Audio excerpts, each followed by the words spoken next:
everyone. Again, thank you for joining us for the August LAC. I am Nick Cook, Director of Public Policy for the Michigan Coalition Against Homelessness. And this is your August LAC. As you'll come to find out, summer's a little slow in the legislative world, but there's still some things that are hanging out there that we need to discuss so that everybody is prepared for what's coming down the pipe. Um, but overall, it's a little bit less intense than the past few months. Micah serves as an inclusive voice to improve systems and support communities in a way that leaves no one behind. These are the policy priorities. These will begin to be relooked as we go into the next few months. Uh, I know there's a few people that have expressed interest in being on the policy committee for Micah. If you're interested, please reach out to me because this will be one thing we start discussing is what the policy priorities are.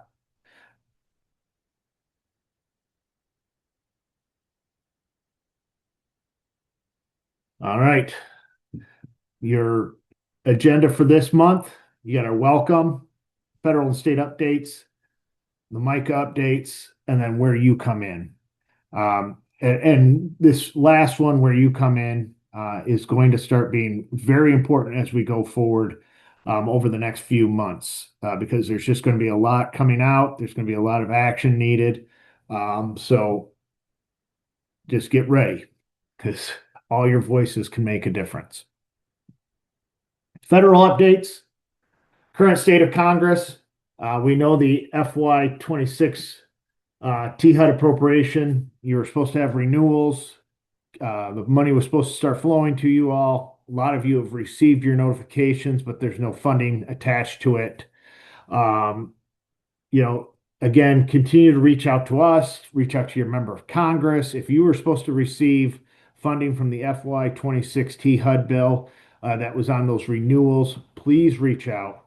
Please let me know. Please let your member of Congress know because we need to continue to put the pressure on HUD so that you all don't fall further and further behind. Again, the president's budget proposal, largest defense spending in history. All non-defense spending took a 10% cut.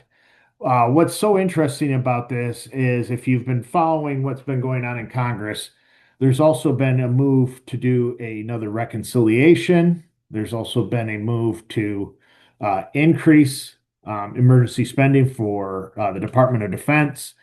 All these things are kind of linked together. All of those will impact what is coming up. And, just be prepared to have these discussions with your member of Congress and what these cuts to housing programs really does to your community. The 2025 PIT count, I've had that up there for a while now. We know it went up in 4.3% from January to January. But overall, the trends that we're seeing in HMIS puts it up over 10%, which kind of tracks with what everybody's seeing out in the field, what everybody is feeling in their communities. So, we continue to keep an eye on that. And then we have these things called the midterms. Tomorrow in Michigan is primary day. I'm going to encourage you all to go out and vote. Your voice matters. Also, encourage your clients to go out and vote. Their voice matters. And this race is going to have some implications, some major implications. We know right now the House looks like it will return to Democratic control at the U.S. House. The Senate is still kind of a toss-up depending on what happens here in Michigan, what happens in a few other states. But overall, it looks like it's going to be a toss-up. Democrats have to overcome more challenges to take on um, the majority because there's just more. There's less Republican seats up for grabs in how every 6 years the senators are up for election. So we're continuing to watch that. But everybody go out and vote. As I told my older kids the other day, I said, I don't care how you vote, just vote, because your voice matters and it can make a difference in an election. Um, President's HUD proposal, we know this is down 73.5 billion in spending, down from 77.3 last year. As you see, the programs that were cut, there's no new funding for PSH construction at the federal level, no YHDP. Homeless assistance grants were transitioned into this expanded emergency solutions grant. Congress, you'll see in the next slides, completely rejected this idea, or at least the House did. What they really wanted to do was focus on transitional housing and emergency sheltering and put it all into one pot of money. Um, we saw the rental assistance, work requirements, tenant-based rental assistance had a modest increase again, but not enough.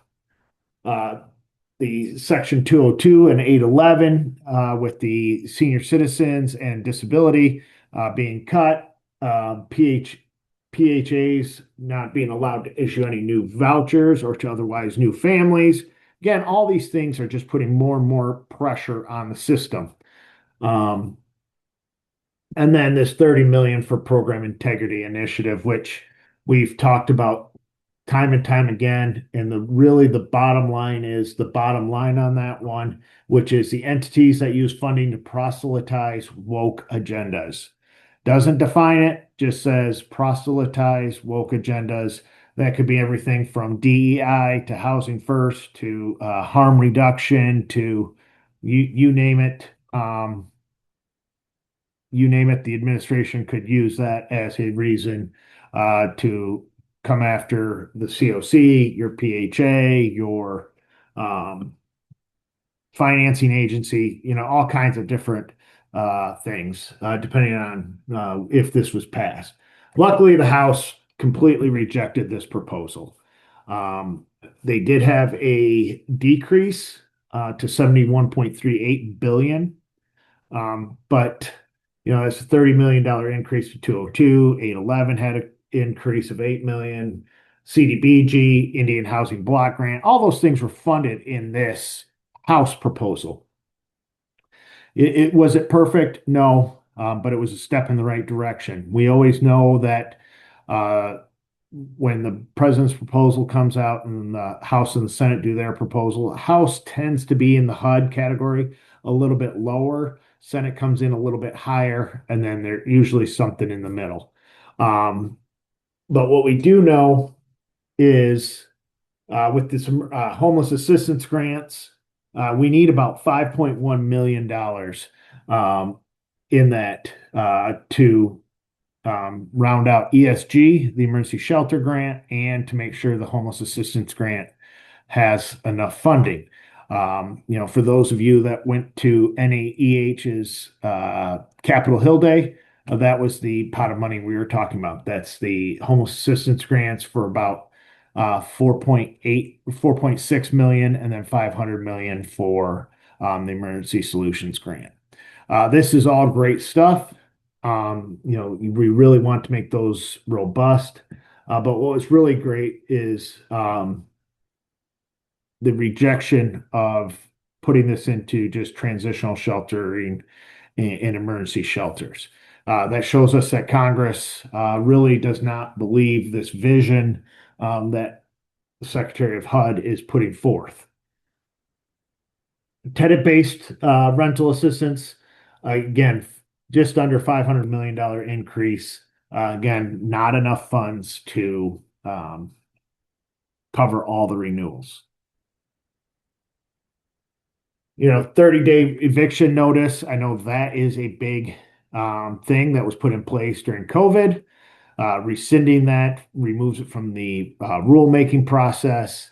That is going to impact lots of clients, especially when it looks like they're going to be moving through a eviction proceeding. Also can add to impacts on the courts, depending on how many evictions they deal with. But that is always troublesome when we start talking about evictions and housing. 21st century, before we get into the 21st century Road to Housing Act, want to bring up again, the Senate has not proposed their HUD budget.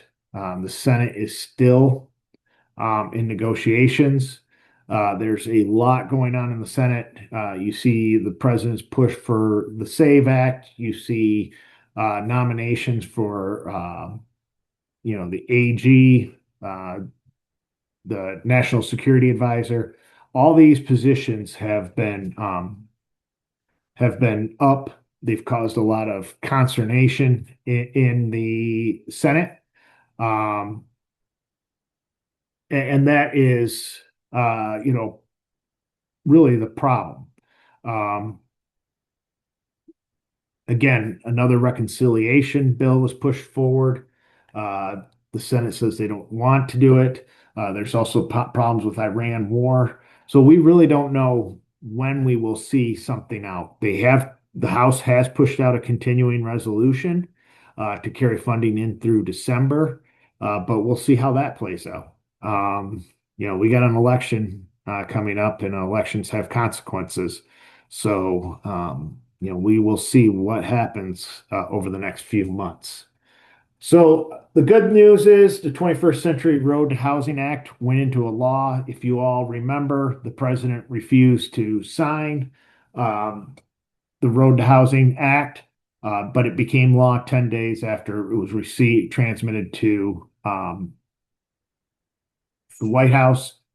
So it is now law.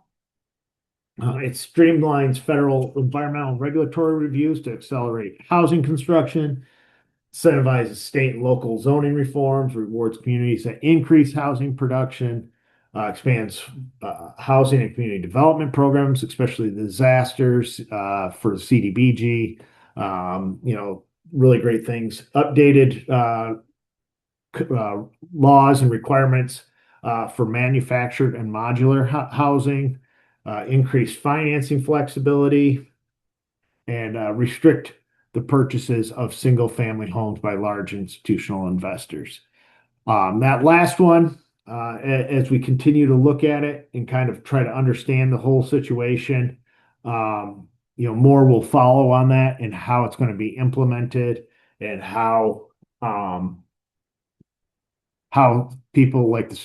places like the state of Michigan will actually enforce the law that we signed to law um, at the end of or during the budget process last month. Expected impact: more housing units, reduced construction delays, expand affordable housing options, improve pathways to home ownership, and greater local accountability for housing production. These are all changes that members on both sides of the aisle have been pushing for many, many years. It took all these ideas. This was a very bipartisan package.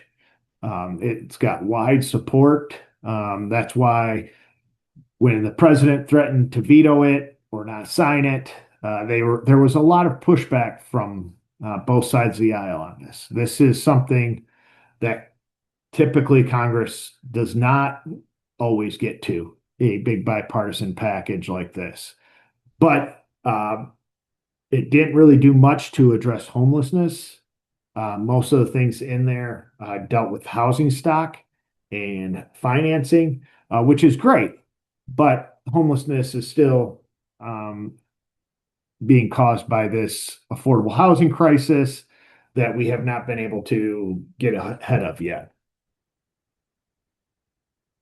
And Santosh, is that how you say your first name? I want to answer the question so they don't have to give people 30-day notice for eviction. Not yet. That is in the House proposal. So unless it passes into law, they still have to go by the criteria that they have today. But yes, that is what the proposal will be, is no 30-day notice for the eviction in HUD programs. FY26 NOFO. everybody's been tracking this. Everybody's been working on this. I hope I'm not giving anybody some new information that this has been released. Um, the big thing is right here at the bottom. This is again nothing real new. We're all kind of watching this, understanding it.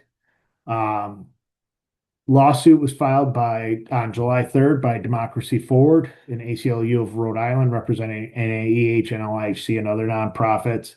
And then on July 7th, the state attorney generals filed suit also. Um, we expect to know more around 10 August.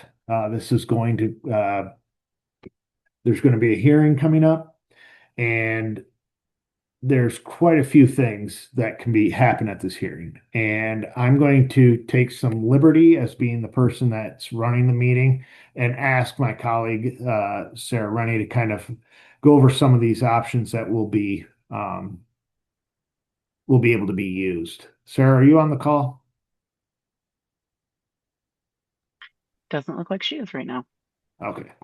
I knew she was bounced back and forth. So if she's not Yeah. on the call, then I will go ahead. So really, at this hearing, they can either file for injunctive relief. That is what's going to be asked for. The judge can rule in favor of the injunctive relief, give injunctive relief, and then we're back to where we were. Basically the no-fo is not issued pending a court hearing. They could deny the injunctive relief and let the lawsuit go forward. But then you all would still have to turn in your COC, NOFO applications, all those pieces would still be in movement while this went through the court system. Um, or they could dismiss the case altogether. It's the same judge that they had in the previous case. The judge has said many, many times during the hearing that HUD gets to make policy choices. Elections have consequences and they have policy consequences. But what everybody's arguing is the lack of following the process. So that's really where this comes in. Um, so we expect to know more around 10 August. With that being said, depending on what happens on 10 August, there will be a large push to reach out to your members of Congress, ask for level funding through at least December to ensure none of our programs run out. There will also probably be a request to include a rider in the FY26 budget. There's just going to be we're kind of, there's a lot of balls up in the air being juggled right now. You have the lawsuit, you have the injunctive relief, you have um, continuing resolution, you have a reconciliation bill. Um, you also have um, the budget bill, the continuing resolution, and the reconciliation. They're all moving at the same time. What moves forward, what gets decided to move forward. Um, how does Congress act on this? What language are they going to put in there? NAEH and our national partners are all kind of, going through the scenario planning right now. Going to sit back, wait, see what happens, and then you'll see an action alert come out, and we'll start having the conversations about what's going on and how we're going to address it. Nick, we've got a question that's a follow-up to the 30-day notice for eviction. And it is, how many days are they proposing? It's going back to the pre-COVID number, and I'm just drawing a blank on it. If it's 7, if anybody can hop in here that knows, that would be appreciated.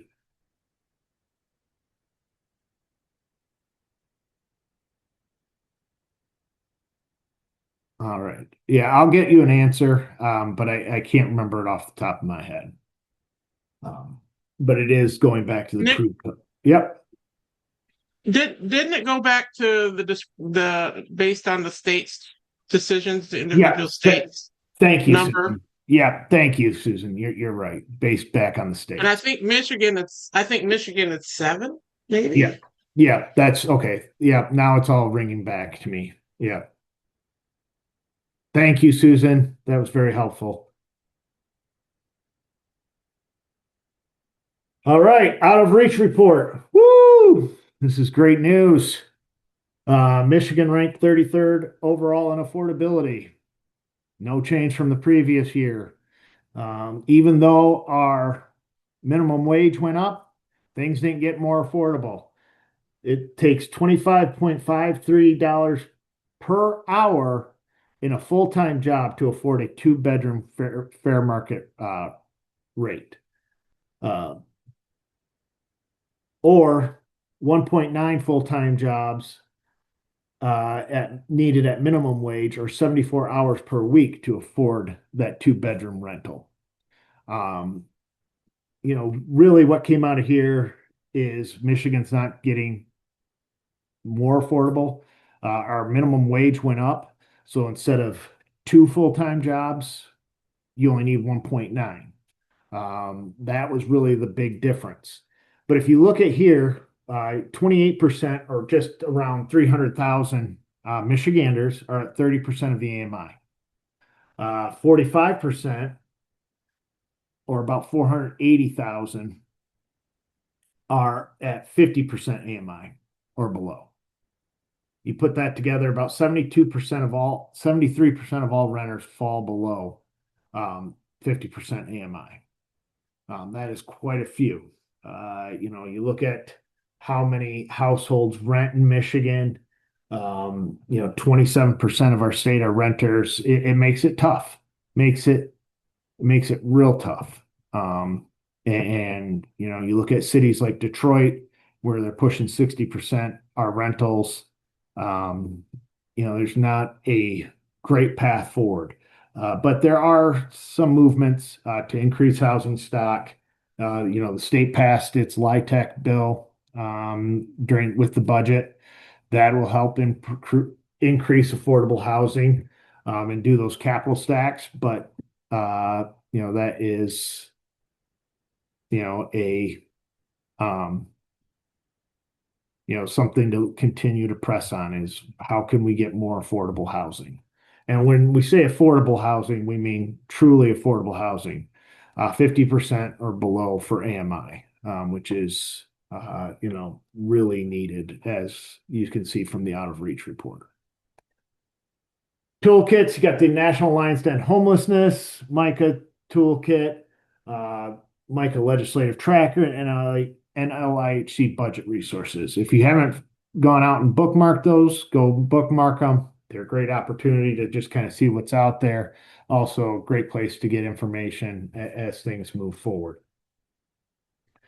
Congress works for you. You can take action. You hear me say this every month. And it really does. Really, last year's NOFO, the continuation with the renewals, was direct advocacy by you all and explaining what the problems are and where you see the rubs. Um, you are the subject matter expert, members of Congress. They know a million things, but only an inch deep. You know this one area really well, and you know it a mile deep. So, continue to advocate for your programs, for your community, and talk to those members of Congress. And since we're in an election year, if you're in a district that is 50-50, or you have a new um, legislator that could be possibly coming in, talk to them, talk to them, talk to them, talk to them, and let them know what you all do, what the population looks like, and explain how uh, their role in Congress can support you. If you have any questions, just reach out. Um, I'm here to answer questions. I'm here to bounce ideas off of, um, you know, provide guidance on how you address something. I'm more than happy just to take a conversation from any one of you. State updates. Election season primaries are tomorrow. It's going to be a interesting election season in Michigan. We know we have those primaries tomorrow where it goes from everywhere from members of Congress, one U.S. Senate seat, one, the governor, Secretary of State, the Attorney General, the entire legislature for the state of Michigan is up. All of our congressional members, there's contested races. Michigan is one of those hot contested states because we are purple. You have the far right versus moderate right. You have the far left versus the moderate left. It's going to be wild. I wish especially where I live in Lansing, I wish I could predict tomorrow, but I think we all are going to see what election day totals look like. Again, if you are registered to vote, go out and register or go vote. If you need to register, you can still go to your clerk's office and register today. But get out there and vote. It's very important. What could happen if you ask my friends on the Democratic side? It's going to be a trifecta. Means Senate, House, and the governor's office are going to be controlled by Democrats. They also feel that the Secretary of State and the AG will be Democrat, and they feel like we'll be able to do all kinds of different reforms, push things like social safety net programs. But, you know, I've sat through a trifecta before.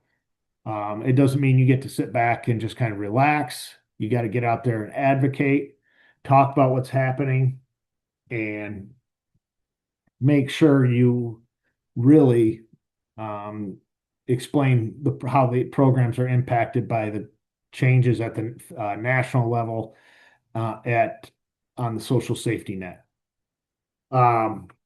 Divided government. We could have a divided government. We could have an extremely divided government. We could have an AG that's a Republican, governor that's a Democrat, or vice versa. We could have the Senate remain Democratic controlled, House remain Republican controlled. And that would take a lot of compromise, conversations, again, advocacy. Just continue to talk. I think that's what it comes down to is advocacy. And we're actually seeing a lot of progress because of advocacy at the grassroots level. So really appreciate that.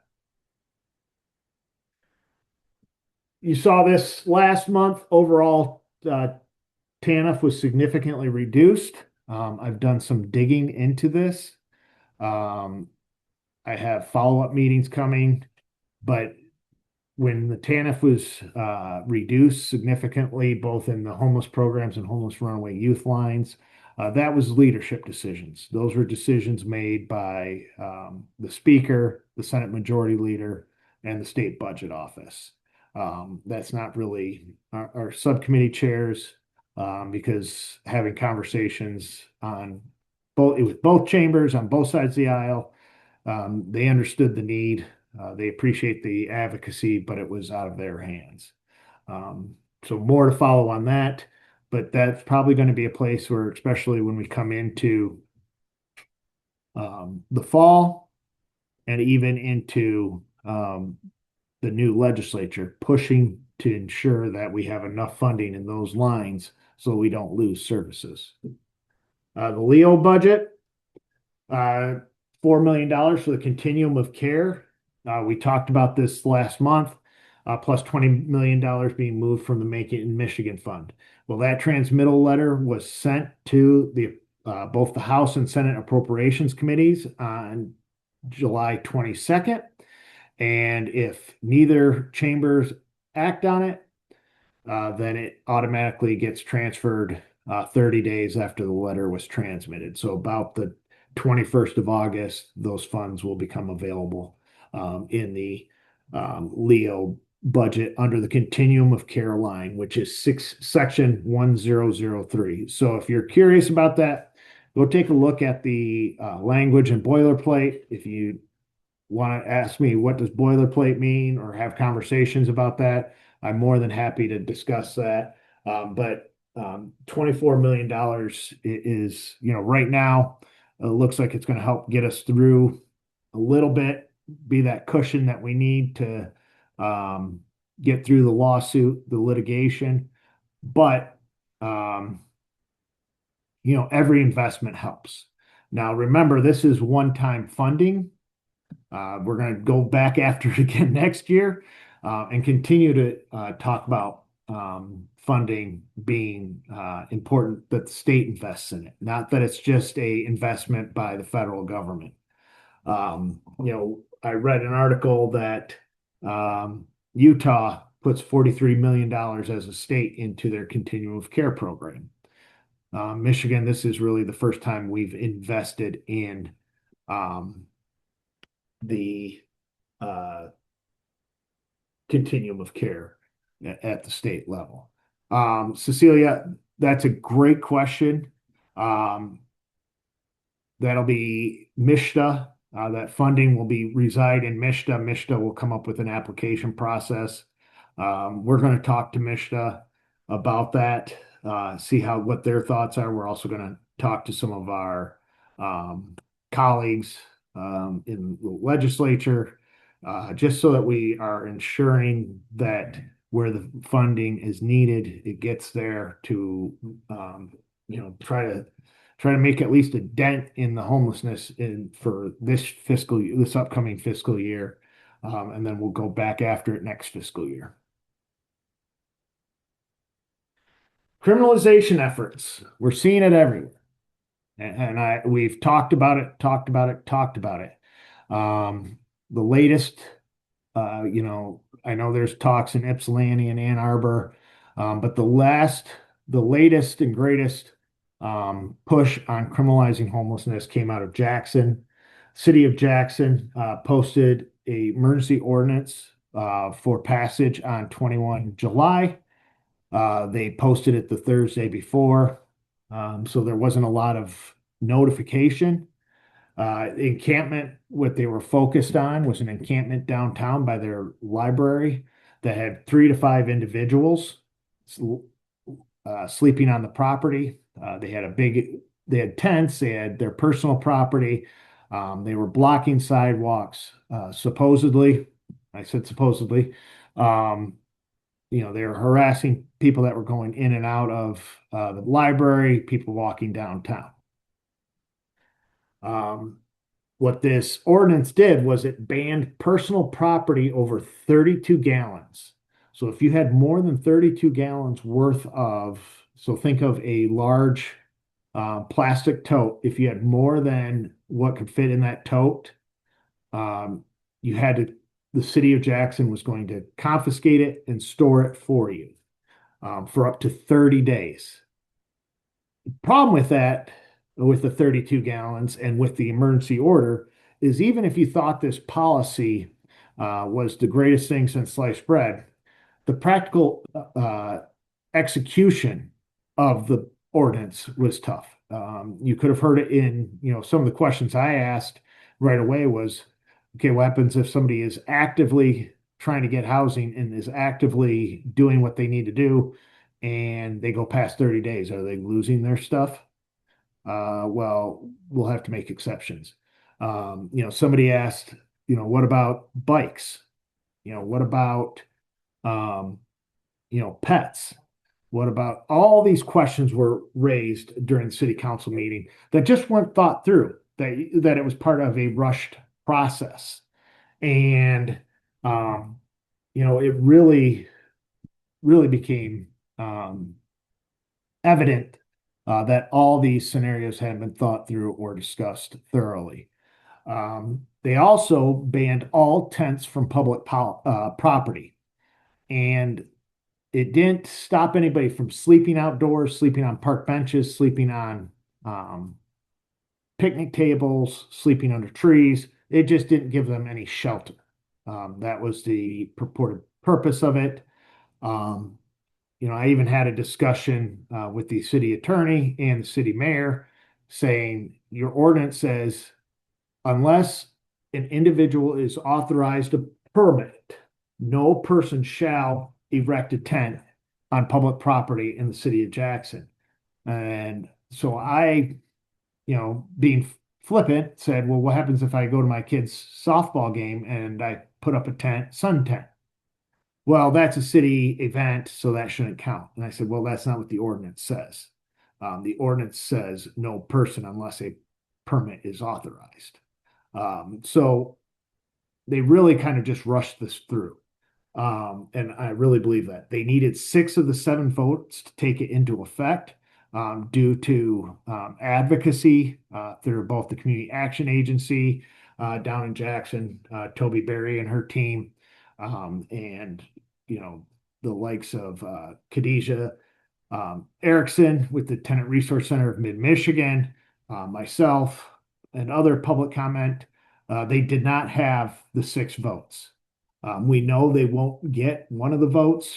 One of the city council members used to run a women's shelter in Jackson. She said she is no from the start, and that's where she's going to be.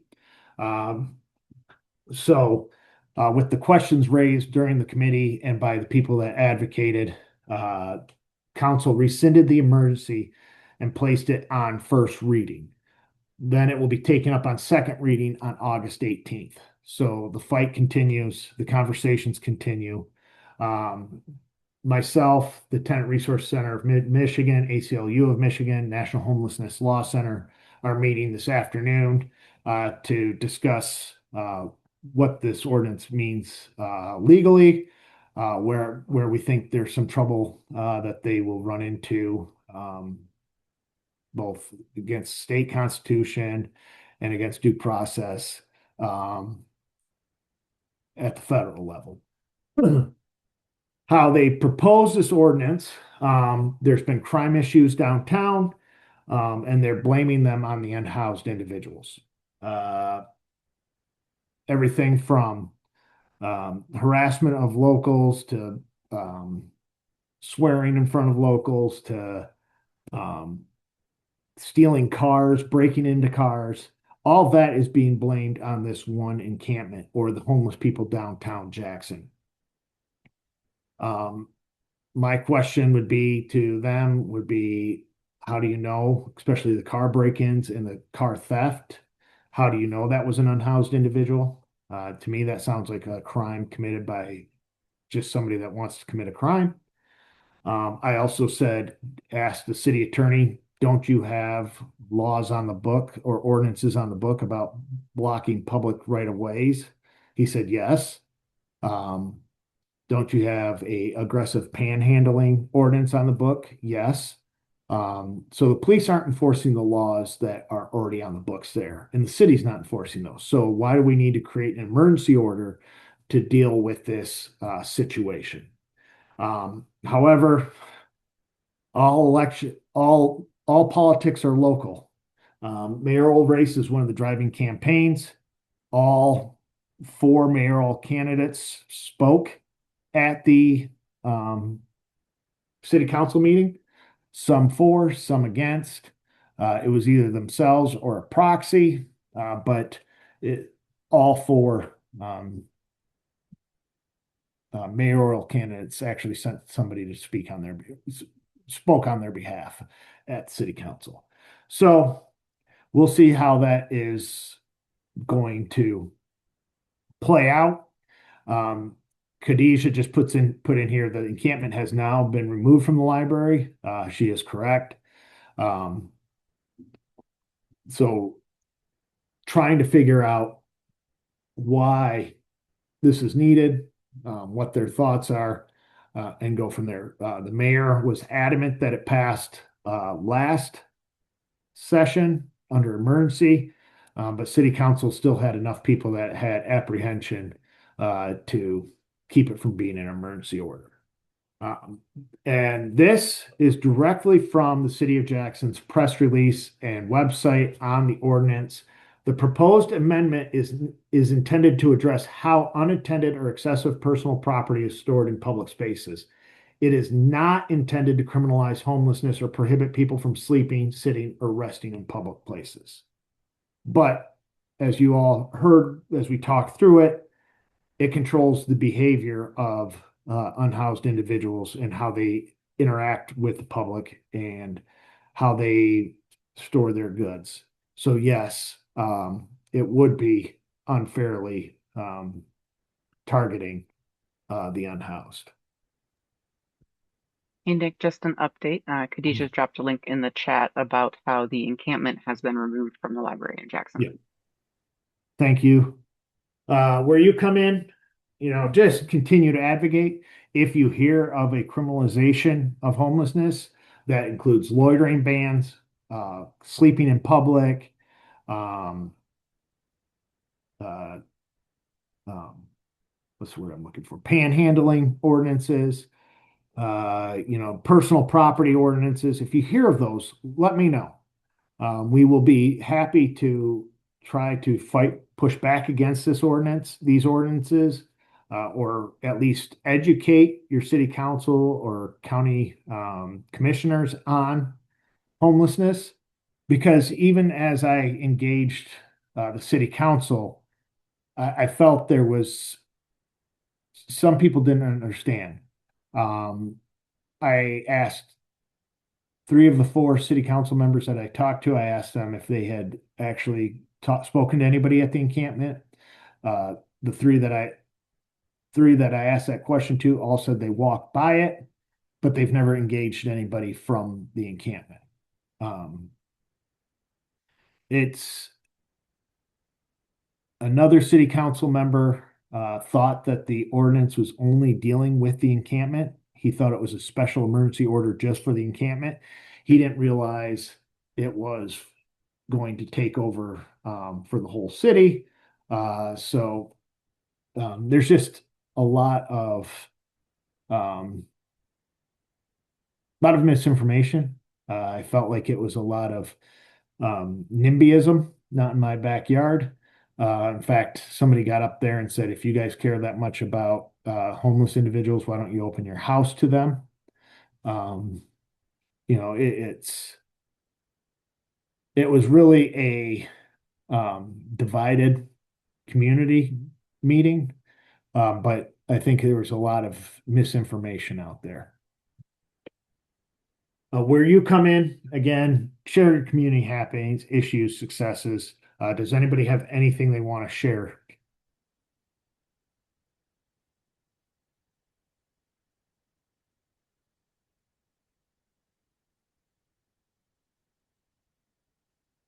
Share a little something. Uh, Yeah. Yeah, go ahead, Dan. Yeah. So I'm from Avalon Housing in Ann Arbor, Michigan. We had a small little success based on um, publicizing the funding of the SSTF fund in the last legislative session. We reposted something to social media about it, and we got a call from a media outlet that did a story on it. So we were able to amplify that success pretty well. That's wonderful. There's a lot of interest in the media right now on housing and homelessness. So if you all have the ability to speak to the media, please do so. They can ask a lot of good questions that get the message out there. Thank you, Dan, for sharing that. All right, legislative tracker. It's been pretty slow when it comes to bills dealing with housing. We'll continue to keep that updated, keep tracking. Hopefully, we'll see some new bills introduced come this fall. But the big push will begin after the first of the year when all the bills have to be reintroduced, and we'll start tracking them with new numbers. So all those numbers you have memorized now, you only got a few more months of remembering them, then it becomes new bill numbers.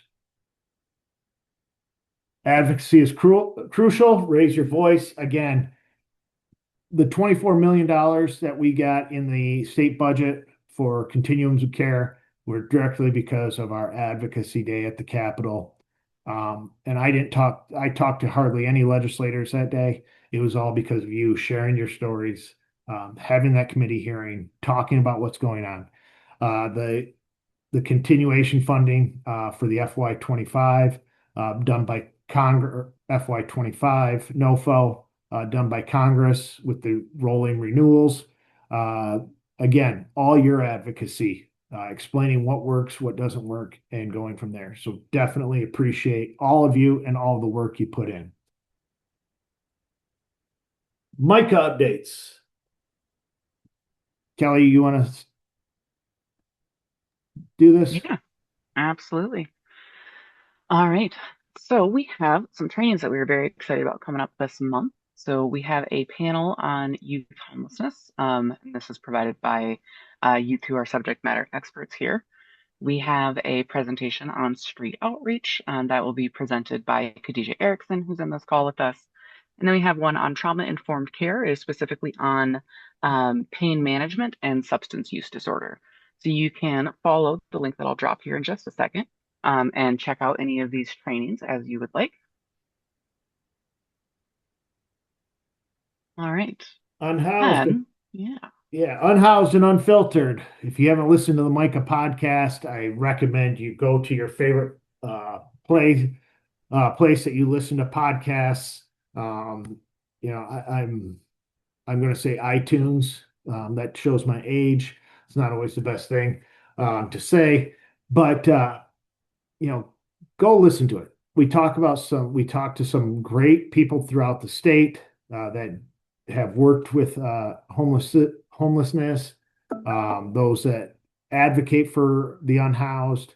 You know, it's just real conversation to also put down that misinformation that we've talked about, to understand what's going on, what's the truth on the ground.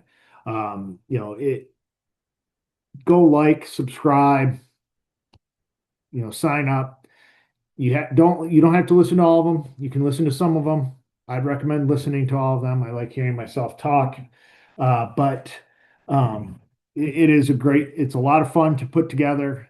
We've had some great guests, Lisa Reinecke, Khadijah Erickson, um, Vin Lyon Callow, professor from Western Michigan. It's been a lot of fun to do, and got a lot of interesting perspectives, and to hear what people are seeing and feeling. It's just been a great time.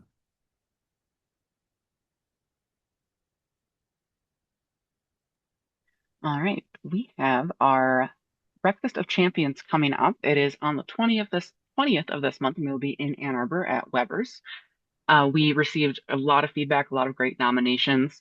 But for those who aren't familiar with this is the chance where we get together for a breakfast and we celebrate the folks who have been nominated or who won within these awards. And it's really just a chance to acknowledge folks who are doing the work every day, be it through their advocacy, their volunteerism, data, whole host of things. So I will drop a link here for this. If you are interested, we would love to see folks there. Oh, we want your feedback. If you have talked to an elected official, you have some inside information, or you know, need some more information to follow up with your elected official, please reach out. We're happy to share that. If you have a site visit with a member of Congress and you post it on your social media, please let us know. We will reshare it, repost it, because it's important to continue to uplift each other and uplift what we do every day. There any questions?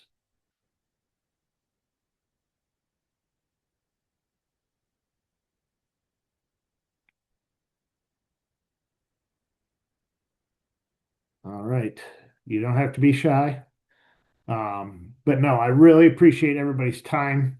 We will keep you updated as things progress with the lawsuit.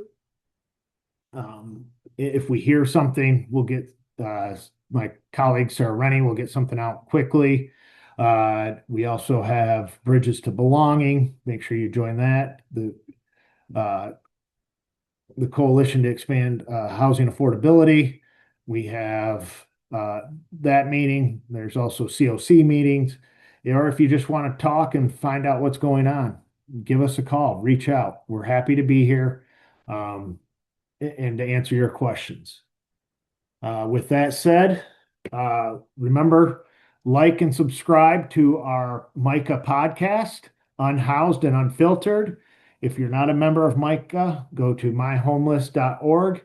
It helps pay for things like the podcast and the advocacy we do and the LAC we do. So go to myhomeless.org, become a member. With that, unless you have any questions, thank you for joining me today, and I'll let you buy back 7 minutes today.